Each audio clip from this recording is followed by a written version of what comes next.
Ali Larijani Iran security കൗൺസിലിൻ്റെ head, അതുപോലെ തന്നെ മരിച്ചുപോയിട്ടുള്ള അയത്തുള്ള അലി ഖാംനയുടെ പ്രധാന ഉപദേഷ്ടകൻ, ഇപ്പം ഇറാന് വേണ്ടിയിട്ട് ഏറ്റവും കൂടുതൽ സൈനിക തന്ത്രങ്ങൾ മെനഞ്ഞുകൊണ്ടിരിക്കുന്ന അല്ലെങ്കിൽ സൈനിക പ്രവർത്തികളിൽ ഏറ്റവും കൂടുതൽ സ്ട്രോങ് ആയിട്ട് മുന്നിട്ട് നിൽക്കുന്ന ഒരു ഇറാനിയൻ നേതാവ് കൊല്ലപ്പെട്ടു എന്നുള്ള വാർത്ത നമ്മൾ കാണുന്നുണ്ട്. കഴിഞ്ഞ ഒരു മണിക്കൂറായിട്ട് ഈ വാർത്തകൾ ഓൾമോസ്റ്റ് എല്ലാ ചാനലുകളും ഔട്ട് ചെയ്തിട്ടുണ്ട്. ഇതിൻ്റെ സത്യാവസ്ഥ എത്രത്തോളം ഉണ്ട് എന്ന് ഇറാൻ്റെ സൈഡിൽ നിന്ന് ഇതുവരെ ഒരു കൺഫർമേഷൻ വന്നിട്ടില്ലെങ്കിലും ഇസ്രായേലിൻ്റെ IDF ഇപ്പം അത് ഒരു പത്രസമ്മേളനത്തിലൂടെ പറഞ്ഞിട്ടുണ്ട്.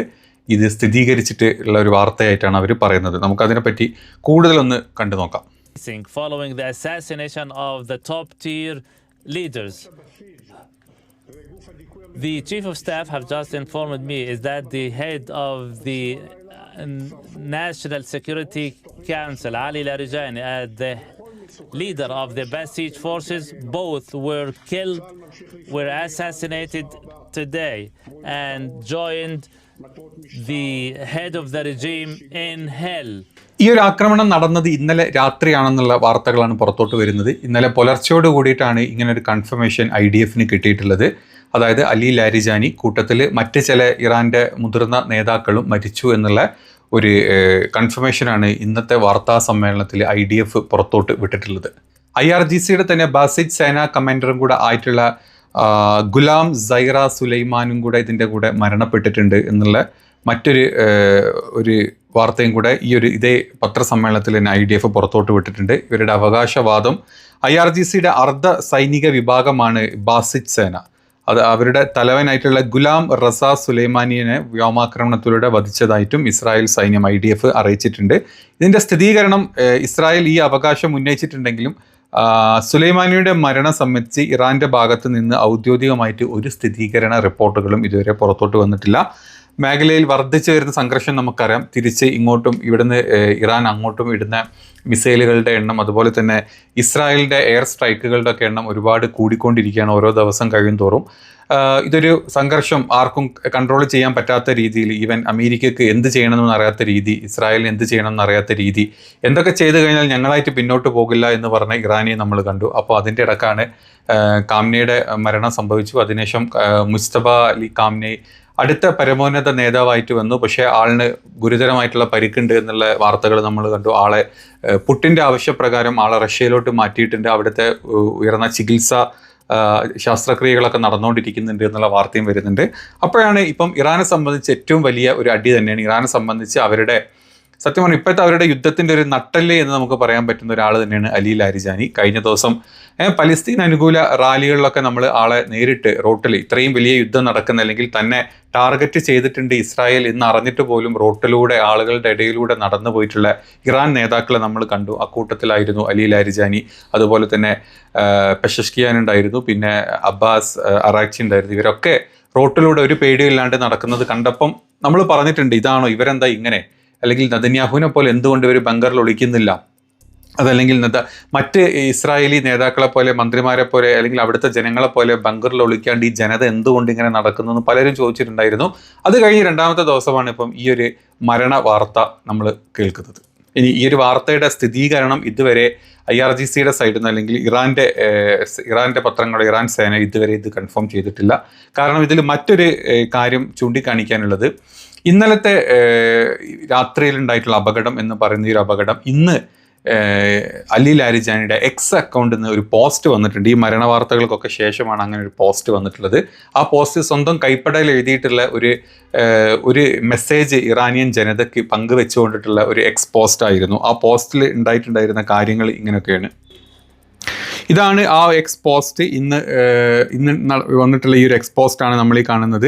ഈ എക്സ്പോസ്റ്റിൽ പറഞ്ഞിട്ടുള്ള കാര്യങ്ങൾ ഇറാൻ്റെ റിപ്പബ്ലിക്, അതായത് ഇസ്ലാമിക് റിപ്പബ്ലിക്കിൻ്റെ നാവികസേനയിലെ ധീരരായിട്ടുള്ള അംഗങ്ങളുടെ ശവസംസ്കാര ചടങ്ങിൽ അവരുടെ ഓർമ്മകൾ ഇറാനിയൻ ജനതയുടെ ഹൃദയങ്ങളിൽ എപ്പോഴും നിലനിൽക്കും. ഈ രക്തസാക്ഷികൾക്കും വരും വർഷങ്ങളിൽ സായുധ സേനയുടെ ഘടനകൾക്കുള്ളിൽ ഇസ്ലാമിക് റിപ്പബ്ലിക് സൈന്യത്തിൻ്റെ അടിത്തറയെ ശക്തിപ്പെടുത്തും.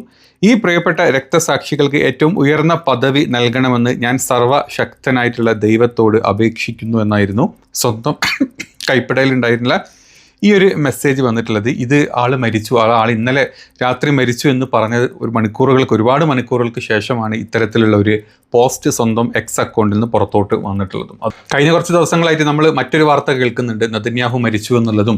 കഴിഞ്ഞ കുറേ ദിവസങ്ങളായിട്ട് എവിടെയും പ്രത്യക്ഷപ്പെടാതെ നെതന്യാഹു ഇവരുടെ സുപ്രീം അല്ലെങ്കിൽ ഒരു സെക്യൂരിറ്റി മീറ്റിങ്ങിൽ പോലും നെതന്യാഹു വരാണ്ടിരുന്നു. അതിനുശേഷം മരണ വാർത്ത കൂടിക്കൂടി വന്ന സമയത്ത് 1-2 വീഡിയോ ക്ലിപ്പുകളൊക്കെ പുറത്തോട്ട് വന്നു. അതുവരെ AI ആണെന്നുള്ള പല രീതിയിലുള്ള വിശദീകരണങ്ങളും തെളിവുകളും ഒക്കെ നമ്മൾ കണ്ടു. അതിൻ്റെ ഇടയിലാണ് ഇപ്പം അതുപോലെ തന്നെ ഇറാന് ഇത്തരത്തിലുള്ളൊരു വലിയ നഷ്ടം സംഭവിച്ചു എന്നുള്ള വാർത്തയും പുറത്തോട്ട് വരുന്നത്. കാരണം ഇതുവരെ ഒരു തരത്തിലും ഇറാൻ്റെ സൈഡിൽ നിന്ന് ഇതിനൊരു കൺഫർമേഷനും വന്നിട്ടില്ല. അപ്പം ഇത്തരത്തിലുള്ളൊരു പോസ്റ്റ് സ്വന്തം എക്സ് അക്കൗണ്ടിൽ നിന്ന് ഇന്ന് കറക്റ്റായിട്ട് വന്നിട്ടുണ്ടെങ്കിൽ അതിലൊരു ദുരൂഹത ഉണ്ട് എന്നാണ് പല ആളുകളും ഇപ്പം ചൂണ്ടിക്കാണിക്കുന്നത്. മാത്രമല്ല ഇന്നലെ വളരെ സ്ട്രോങ് ആയിട്ടുള്ള കുറേ മെസ്സേജുകൾ അലി ലാരിജാനി ഗൾഫ് രാജ്യങ്ങൾക്ക് കൊടുത്തിട്ടുണ്ട്. അതായത് അവരോടുള്ള നിരാശയും അതുപോലെ തന്നെ അവരോട് ഒരുമിച്ച് നിൽക്കണമെന്നും ഗൾഫ് രാജ്യങ്ങളായിട്ടുള്ള ഈ പറഞ്ഞ ഇസ്ലാമിക് രാജ്യങ്ങൾ ഒരുമിച്ച് നിൽക്കണം, എങ്കിലേ ഐക്യം വേണം, എങ്കിലേ നമുക്ക് മുന്നോട്ട് തുടർന്ന് പോകാൻ പറ്റൂ എന്നുള്ള പല വ്യക്തമായിട്ടുള്ള പല എന്താ പറയുക മെസ്സേജുകൾ ആളുടെ സൈഡിൽ നിന്ന് അല്ലെങ്കിൽ ആൾ പോസ്റ്റിലായിട്ട് ഇന്നലെ പറഞ്ഞത് നമ്മൾ കണ്ടിട്ടുണ്ട്. ഇതൊക്കെ കാണുന്ന സമയത്താണ് ഇന്ന് ആൾ വധിക്കപ്പെട്ടു എന്നുള്ള ഒരു വാർത്തയും വരുന്നത്. അതുകൊണ്ട് തന്നെ ഇത് വിശ്വസിക്കാൻ പല ആളുകൾക്കും പല രീതിയിലുള്ള ബുദ്ധിമുട്ടുകളും കാര്യങ്ങളും ഉണ്ട്. ഇനി ഇറാൻ്റെ സൈഡിൽ നിന്ന് അല്ലെങ്കിൽ IRGCയുടെ സൈഡിൽ നിന്ന് ഇതിനൊരു കൺഫർമേഷൻ വരുന്നവരെ ഈ ഒരു വാർത്ത അനിശ്ചിതത്വം തന്നെ ആയിരിക്കും. ഇനി ഇത് മാത്രമല്ല, കഴിഞ്ഞ ദിവസങ്ങളിലായിട്ട് ഈ ഒരു യുദ്ധത്തിൻ്റെ ഭാഗം ഭയങ്കരമായിട്ട് ഈ പറഞ്ഞ ഇസ്രായേലിൽ അടിക്കുന്നതിൻ്റെ ഒരുപാട് പുതിയ വീഡിയോ രംഗങ്ങളും അല്ലെങ്കിൽ അവിടുത്തെ ആളുടെ അവസ്ഥകളൊക്കെ പുറത്തോട്ട് പറഞ്ഞു വന്നിട്ട് ഒരുപാട് പേര് വീഡിയോ ഒക്കെ ചെയ്യുന്നുണ്ട്. അവിടെ പൊളിഞ്ഞുകൊണ്ടിരിക്കുന്ന സെനഗോഗുകളും അല്ലെങ്കിൽ അവിടുത്തെ വലിയ വലിയ ബിൽഡിങ്ങുകളും അല്ലെങ്കിൽ അവിടുത്തെ ജനവാസ കേന്ദ്രങ്ങളിൽ വരെ നല്ല രീതിയിൽ ഇപ്പം അവിടെ ആക്രമണങ്ങൾ ഇറാൻ്റെ സൈഡിൽ നിന്ന് വന്നുകൊണ്ടിരിക്കുന്നുണ്ട്. അവിടുത്തെ ബങ്കറുകളുടെ ഉള്ളിലോട്ടൊക്കെ മിസൈൽ കയറി പോകുന്നതും ബങ്കറുകൾ വരെ പൊളിച്ച് ആളുകൾക്ക് പരിക്കും ആളുകൾക്ക് മരണം ഉണ്ടാകുന്നതിൻ്റെ വാർത്തകളൊക്കെ ഇപ്പം പുറത്തോട്ട് വരുന്നുണ്ട്. ഇനി ഈ ഒരു വാർത്തയുടെ വിശദീകരണം അല്ലെങ്കിൽ ഇതിൻ്റെ അവിടെ നടക്കുന്ന മറ്റു കാര്യങ്ങളെ പറ്റി നമ്മൾ നോക്കുകയാണെങ്കിൽ ഇന്നലെ നമ്മളൊരു ലൈവ് ചെയ്തിരുന്നു. അതായത് അറബ് പ്രത്യേകിച്ച് സൗദിയുടെ സൈഡിൽ നിന്ന് ഇറാനെ തീർക്കണമെന്ന് അമേരിക്കയ്ക്ക് പോയിട്ടുള്ള ഒരു സന്ദേശത്തിനെ കുറിച്ചുള്ള ഒരു വാർത്ത നമ്മൾ ചെയ്തിരുന്നു. അതിനെപ്പറ്റി കൂടുതൽ സ്ഥിരീകരണങ്ങളൊന്നും ഇതുവരെ വന്നിട്ടില്ല. പക്ഷേ മറ്റ് കുറേ മാധ്യമങ്ങളിൽ കൂടെ ഇപ്പം ഈ ഒരു വാർത്ത പുറത്തോട്ട് വന്നിട്ടുണ്ട്. കാരണം ഇത് ന്യൂയോർക്ക് ടൈംസ് പുറത്തുവിട്ടൊരു വാർത്ത ആയതുകൊണ്ട് തന്നെയാണ് ഇതിപ്പം പുറത്തോട്ട് കൂടുതലായിട്ട് ആളുകൾ പറയുന്നത്. അത്തരത്തിലുള്ള ചില എന്താ പറയുക വാർത്തകൾ വരുന്നുണ്ട്. അതിനുശേഷം നമ്മൾ ഇന്നലെ കണ്ടു, ഏകദേശം റിയാദിലോട്ട് മാത്രം 80ഓളം ഡ്രോണുകളാണ് ഇന്നലെ ഒരൊറ്റ ദിവസം ഇറാൻ്റെ സൈഡിൽ നിന്ന് അതായത് അവർ ആക്രമിച്ചിട്ടുള്ളത്. അവിടെ മാത്രമല്ല ദുബായിലും അതുപോലെ തന്നെ അബുദാബി അൽദഫ്ര ഏരിയകളിലും ഒക്കെ ഭയങ്കരമായിട്ടുള്ള ഇറാൻ്റെ ആക്രമണങ്ങൾ നമ്മൾ കണ്ടുകൊണ്ടിരിക്കുന്നുണ്ട്. ഈ പറഞ്ഞ അറബ് രാജ്യങ്ങൾ ഒരുമിച്ചല്ല, അവരെപ്പോഴും അമേരിക്കയ്ക്ക് അല്ലെങ്കിൽ അമേരിക്കയ്ക്ക് വേണ്ടിയിട്ട് തന്നെ നിലകൊള്ളുന്ന ആളുകളാണ്. ഇൻഡയറക്ട്ലി ഓർ ഡയറക്ട്ലി ഇസ്രായേലിന് വേണ്ടിയിട്ടും സംസാരിക്കുന്ന അല്ലെങ്കിൽ ഇസ്രായേലിന് മൗന സമ്മതം കൊടുത്തിട്ട് തന്നെയാണ് ഈ പറഞ്ഞ എല്ലാ പ്രവാസ അറബ് GCC കൺട്രീസും ഇപ്പം മുന്നോട്ട് പോകുന്നത്. അതിൻ്റെ ഭാഗമായിട്ട് തന്നെയാണ് ഇറാൻ്റെ സൈഡിൽ നിന്ന് ഇത്തരത്തിലുള്ള ഒരു ആക്രമണം അവിടെ നടന്നുകൊണ്ടിരിക്കുന്നതും. ഇപ്പം അലി ലാരിജാനി ഇന്നലെ വന്നിട്ട് നിങ്ങളൊന്ന് ഒരുമിച്ച് നിൽക്കണം, നിങ്ങൾ ഒരുമിച്ച് നിന്ന് കഴിഞ്ഞാലേ നിങ്ങൾക്ക് നിലനിൽപ്പുള്ളൂ എന്നുള്ള ഒരു സ്ട്രോങ് മെസ്സേജ് ഇന്നലെ പറയുകയും ചെയ്തിട്ടുണ്ട്. അതിനുശേഷമാണ് ഇപ്പോൾ ഈ ഒരു വാർത്ത നമ്മൾ കാണുന്നത്. അപ്പം ഏതാണെങ്കിലും നമുക്ക് നോക്കാം, പുതിയ അപ്ഡേറ്റുകൾ വരട്ടെ. അല്ലെങ്കിൽ ഇറാൻ്റെ സൈഡിൽ നിന്ന് സ്ഥിരീകരണങ്ങളോ അതല്ലെങ്കിൽ മറ്റ് ഇപ്പം പുള്ളി ഇപ്പോഴത്തെ പോസ്റ്റ് പോലെ മറ്റു വല്ല പോസ്റ്റുകൾ ഇനി വരുമ്പോഴേ നമുക്ക് ഇതിനെപ്പറ്റിയുള്ള കൂടുതൽ വിവരങ്ങൾ അറിയാൻ പറ്റുള്ളൂ. അപ്പം ജസ്റ്റ് അപ്ഡേറ്റ്സിന് വേണ്ടിയിട്ട് നിങ്ങളൊന്ന് കാത്തിരിക്കുക, നമുക്ക് നോക്കാം.